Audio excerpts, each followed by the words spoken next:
Assalamualaikum warahmatullahi wabarakatuh. Perkenalkan, nama saya Dini Oktaviani, mahasiswi dari Politeknik Negeri Cilacap, jurusan Teknik Pengendalian Pencemaran Lingkungan, kelas TPPL 1C. Pada video kali ini, saya akan menjelaskan materi tentang biokimia untuk penilaian ulangan akhir semester genap mata kuliah mikrobiologi dan biokimia yang diampu oleh Pak Oto Prasadi, SPI, MSI. Materi pertama yang akan kita bahas yaitu tentang biokimia dan ruang lingkupnya. Biokimia secara sederhana dapat didefinisikan sebagai kimia dari kehidupan atau biochemistry is chemistry of life, yaitu ilmu yang mempelajari reaksi pada makhluk hidup. Biokimia merupakan jembatan antara kimia dan biologi, yang berarti ilmu dengan menggunakan prinsip bahasa kimia untuk menjelaskan makhluk hidup.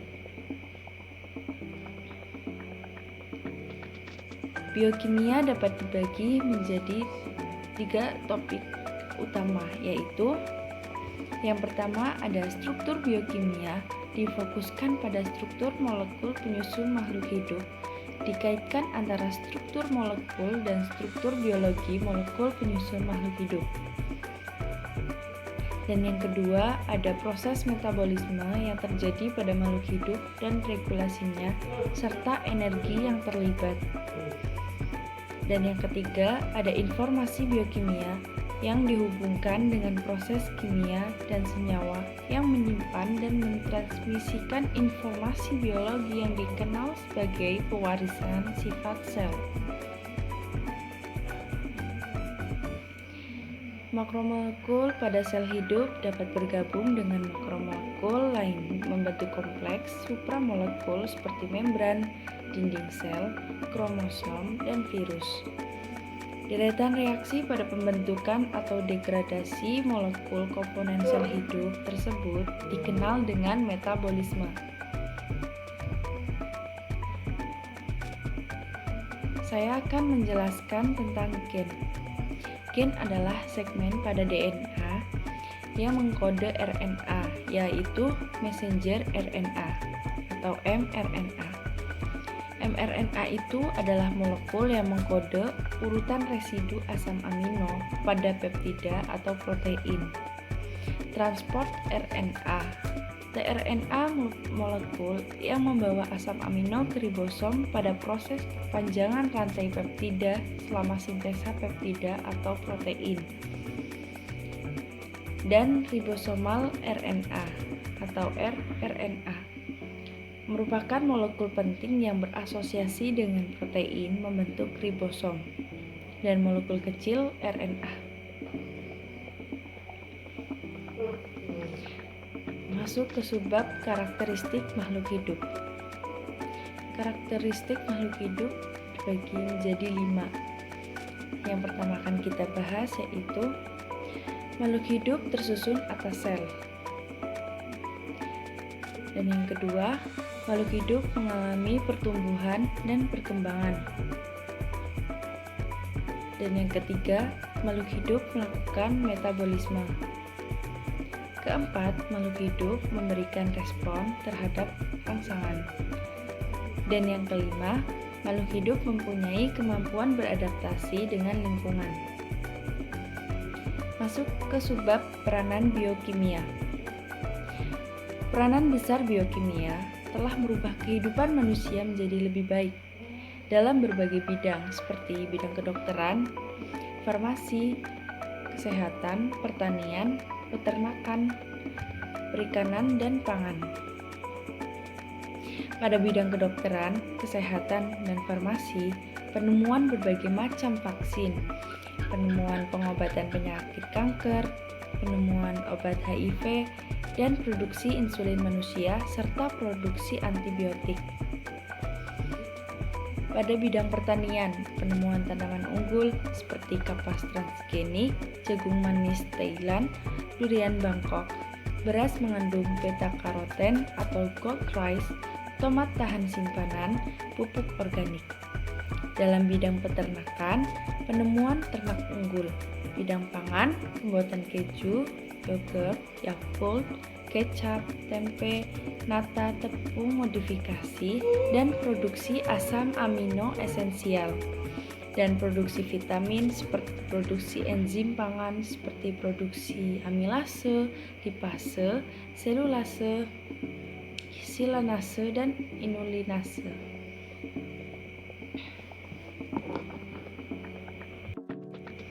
Masuk ke bab kedua, yaitu karbohidrat dan turunannya. Nama karbohidrat berasal dari hidrat of carbon, yang merujuk ke rumus empirisnya. Karbohidrat atau sakarida dalam bahasa Yunani sakharon, artinya gula, adalah komponen esensial semua organisme hidup. Karbohidrat merupakan molekul biologi yang paling melimpah di bumi. Meskipun semua organisme dapat mensintesa karbohidrat, namun kebanyakan karbohidrat dihasilkan oleh organisme fotosintetik, termasuk bakteri tertentu, alga, dan tumbuhan. Organisme ini merubah energi cahaya matahari menjadi energi kimia. Kemudian energi kimia digunakan untuk membuat karbohidrat dari karbon dioksida. Masuk ke subbab klasifikasi utama karbohidrat.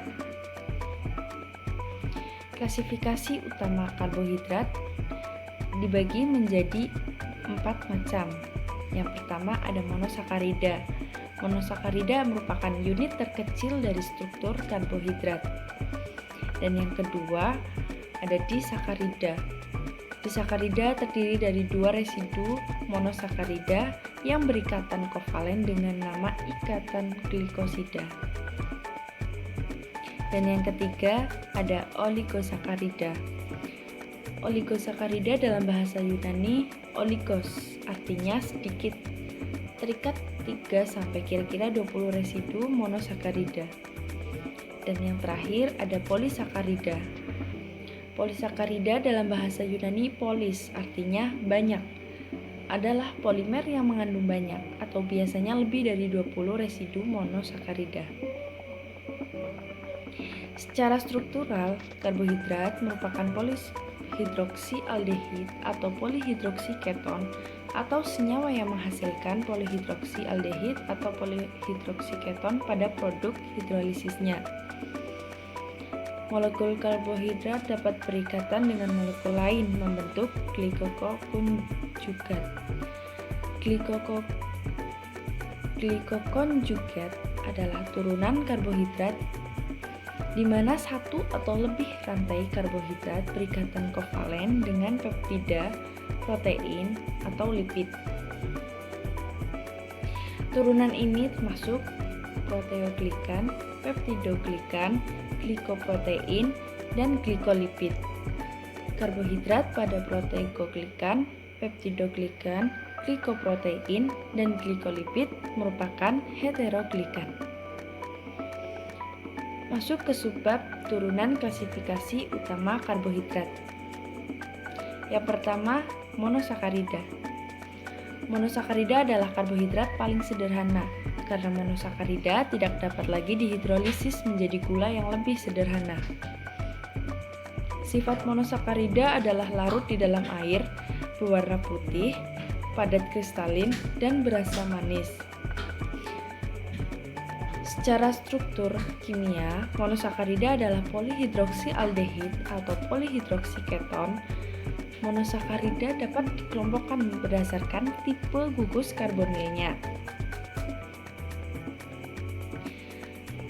Terdapat banyak turunan monosakarida, yaitu sugar fosfat, deoksisugar, dan aminosugar, sugar alkohol, dan sugar acid. Monosakarida dan turunannya mempunyai singkatan yang digunakan untuk menggambarkan polisakarida yang lebih kompleks. Kemudian disakarida. Disakarida dibentuk ketika karbon anomerik dari satu molekul monosakarida berinteraksi dengan satu dari beberapa gugus hidroksil molekul monosakarida lainnya. Turunannya yaitu yang pertama maltosa. Maltosa adalah disakarida yang dilepaskan selama hidrolisis pati. Yang kedua ada selobiosa. Selobiosa adalah disakarida yang berulang pada struktur selulosa suatu polisakarida tanaman. Dan yang ketiga ada sukrosa. Sukrosa merupakan disakarida yang paling melimpah di alam. Sukrosa dinamakan juga gula meja. Sukrosa disintesa hanya pada tumbuh-tumbuhan seperti tanaman tebu. Dan yang terakhir ada laktosa. Laktosa merupakan disakarida utama yang terdapat pada susu. Laktosa disintesa pada kelenjar susu. Masuk ke oligosakarida. Pada sel oligosakarida paling banyak terdiri dari 3 atau lebih unit residu monosakarida. Oligosakarida ini tidak berada dalam keadaan bebas, tetapi sering berikatan dengan molekul non-gula seperti lipid membentuk glikolipid, protein membentuk glikoprotein, yang keduanya mempunyai fungsi pengatur. Glikoprotein dan glikolipid adalah glikokonjugat. Contoh oligosakarida yang tidak terikat dengan molekul lain adalah fruktoligosakarida dan galaktoligosakarida. Masuk ke polisakarida. Polisakarida dinamakan juga glikan. Antara glikan dapat berbeda dalam hal unit monosakarida penyusunnya, panjang rantai polisakarida, tipe ikatan antara unit monosakarida, dan jumlah percabangan. Polisakarida dapat dikelompokkan menjadi 2 kelompok besar, yaitu homopolisakarida dan heteropolisakarida. Homopolisakarida dinamakan juga homoglikan, yaitu polisakarida yang mengandung hanya satu tipe residu monosakarida. Sedangkan heteropolisakarida dinamakan juga heteroglikan, yaitu polisakarida yang mengandung residu monosakarida lebih dari satu tipe. Masuk ke bab yang ketiga, yaitu protein. Protein berasal dari bahasa Yunani, yaitu protos, yang berarti yang paling utama. Protein di dalam sel mempunyai peranan penting. Protein merupakan kelompok molekul makanan yang penting karena protein menyediakan organisme tidak hanya karbon dan hidrogen, tetapi juga nitrogen dan sulfur.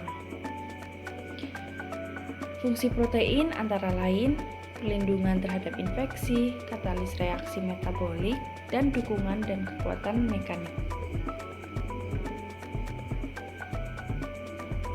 Berdasarkan bentuknya, protein dapat dikelompokkan menjadi 2, yaitu protein globular dan protein fibros. Masuk ke subbab asam amino protein alami. Protein adalah polimer dari asam amino. Organisme menggunakan 20 asam amino yang sama sebagai unit pembangunan suatu molekul protein. Ke-20 asam amino ini adalah asam amino normal yang terdapat pada protein alami. Asam amino pertama yang ditemukan adalah asparagin pada tahun 1806. Sedangkan asam amino yang terakhir ditemukan adalah treonin yang belum teridentifikasi sampai tahun 1938. Masuk ke subbab macam-macam fungsi biologis protein. Yang pertama, enzim adalah katalis biologi. Sebagai contoh enzim pencernaan, pepsin, tripsin, dan chymotrypsin yang mendegradi protein pada diet kita agar asam amino dapat diserap untuk digunakan oleh sel kita. Yang kedua ada protein. protein pertahanan termasuk antibodi, juga dinamakan imunoglobulin, yang merupakan molekul protein yang mempunyai spesifik tinggi. Protein ini dihasilkan oleh sel khusus dari sistem imun dan berperan merespon antigen asing. Antigen asing ini termasuk bakteri dan virus yang menginfeksi tubuh. Dan yang ketiga ada protein transport, membawa material dari satu tempat ke tempat lainnya di dalam tubuh. Protein transferin membawa besi dari liver ke sumsum tulang, di mana besi digunakan untuk mensintesa gugus heme untuk hemoglobin. Hemoglobin merupakan protein yang berikatan dan pembawa O2 dan CO2 di dalam sel darah merah, sedangkan mioglobin merupakan protein penyimpan oksigen. Yang keempat, protein pengatur mengontrol banyak aspek dari fungsi sel termasuk metabolisme dan reproduksi. Dan yang kelima, protein struktur menyediakan pendukung mekanik untuk sebagian besar binatang dan menyediakan penutup luar. Dan yang keenam, protein pergerakan perlu untuk semua bentuk pergerakan, seperti otot kita yang termasuk otot yang paling penting adalah jantung, berkontraksi dan berekspansi melalui interaksi dari protein aktin dan miosin. Dan yang ketujuh, ada protein nutrien, menyediakan asam amino untuk embrio dan janin. Dan yang kedelapan, ada protein pada permukaan sel dapat bertindak sebagai reseptor untuk berbagai macam ligan dan sebagai modifier interaksi sel dengan sel. Masuk ke subbab ikatan struktur protein. Molekul protein memiliki 4 tingkatan struktur, yaitu struktur primer, struktur sekunder, struktur tersier, dan struktur kuartener. Struktur primer menggambarkan sekuens linear dari residu asam amino pada protein. Tenaga yang memelihara struktur primer adalah ikatan peptida yang merupakan ikatan kovalen. Struktur 3 dimensi protein digambarkan oleh 3 tingkatan tambahan, yaitu struktur sekunder, struktur tersier, dan struktur kuartener. Tenaga untuk memelihara atau menstabilkan 3 struktur ini terutama adalah ikatan non-kovalen. Masuk ke subbab protein globular. Protein globular itu ada 2, mioglobin dan hemoglobin. Mioglobin adalah protein pertama yang diketahui struktur tersier lengkapnya. Struktur tersier mioglobin ditentukan dengan kristalografi sinaptik. Kedua protein ini melakukan fungsi biologi mengikat molekul oksigen secara selektif dan reversibel. Mioglobin merupakan protein monomer kecil yang memudahkan difusi oksigen pada otot vertebrata. Mioglobin merespon penyediaan oksigen ke jaringan otot reptil, burung, dan mamalia. Hemoglobin adalah protein tetramer yang lebih besar yang membawa oksigen dalam darah. Masuk ke subbab protein-protein, yaitu keratin dan kolagen. Keratin adalah protein yang tahan secara mekanik dan tidak bereaksi secara kimia. Protein ini terdapat pada semua vertebrata tingkat tinggi. Yang kedua, kolagen. Kolagen atau triple helix. Kata kolagen berasal dari bahasa Yunani, yaitu kola, artinya lem. Kolagen adalah komponen protein utama jaringan penghubung dari vertebrata dan merupakan protein paling melimpah. Kolagen terdiri dari sekitar 30% dari total protein mamalia. Kolagen merupakan protein ekstraseluler yang diorganisasi masuk ke jaringan. Masuk ke subbab denaturasi protein. Suhu dan pH yang ekstrim mempunyai efek yang besar pada konformasi protein, yaitu menyebabkan molekul protein kehilangan karakteristik bentuk 3 dimensinya. Perubahan ini menyebabkan fungsi protein menurun atau hilang. Masuk ke subbab kestabilan protein pada suhu tinggi.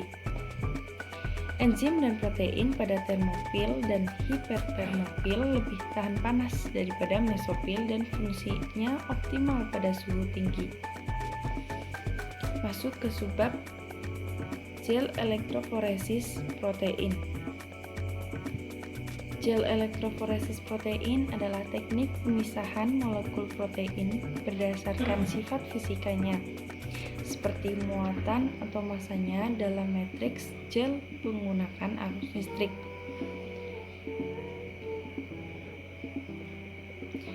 Masuk ke subbab terakhir, yaitu protein pada basis data Gezi, PDB, dan genbank. Beberapa jenis data bio yang terkenal adalah basis data Gezi, PDB, dan genbank. Secara umum, bagian-bagian penting format genbank terdiri dari lokus, definisi, accession versi, gen info, keyword, search, reference, filter, sequence. Masuk ke bab 4, yaitu senyawa makro dan mikro pada makhluk hidup. Senyawa makro dan mikro pada makhluk hidup meliputi unsur hara makro dan unsur hara mikro. Tanaman memerlukan unsur hara yang lengkap agar dapat tumbuh dengan baik dan menghasilkan produk yang berkualitas. Unsur hara yang dibutuhkan tanaman dapat digolongkan dalam dua bagian besar, yaitu unsur hara makro yang tergolong unsur hara makro seperti nitrogen, fosfor, kalium, sulfur, kalsium, dan magnesium. Dan yang kedua, unsur hara makro. Dan yang kedua, unsur hara mikro. Unsur yang tergolong unsur hara mikro antara lain klor, zat besi, mangan, tembaga, seng, boron, dan molibdenum. Masuk ke bab kelima, yaitu reaksi enzim dan reaksi enzimatis. Enzim adalah biomolekul berupa protein berbentuk bulat yang terdiri atas satu rantai polipeptida atau lebih dari satu rantai polipeptida. Enzim berfungsi sebagai katalis atau senyawa yang dapat mempercepat proses reaksi tanpa habis bereaksi. Dengan adanya enzim, molekul awal yang disebut substrat akan dipercepat perubahannya menjadi molekul lain yang disebut produk. Enzim dapat diperoleh dari makhluk hidup seperti hewan, tumbuhan, dan mikroorganisme. Beberapa contoh enzim protase yang bersumber dari tumbuhan yaitu bromelin dari nanas, papain dari pepaya, lisozim dari putih telur. Adapun sifat-sifat enzim. Yang pertama, enzim dapat terdenaturasikan oleh panas. Yang kedua, enzim terpresipitasikan atau terendapkan oleh senyawa-senyawa organik cair seperti etanol dan aseton. Dan yang ketiga, enzim memiliki bobot molekul yang relatif besar sehingga tidak dapat melewati membran semi-permeabel atau tidak dapat terdialisis. Bila dibandingkan dengan katalis sintetik dan katalis anorganik, enzim memiliki kekuatan katalitik yang jauh lebih besar. Selain itu, enzim memiliki tingkat kekhususan yang tinggi terhadap substrat atau bahan dasar dan bekerja pada suhu dan pH yang tidak tinggi sesuai kondisi tubuh. Sekian penjelasan materi tentang biokimia. Bila ada kata-kata yang salah, mohon dimaafkan. Wassalamualaikum warahmatullahi wabarakatuh.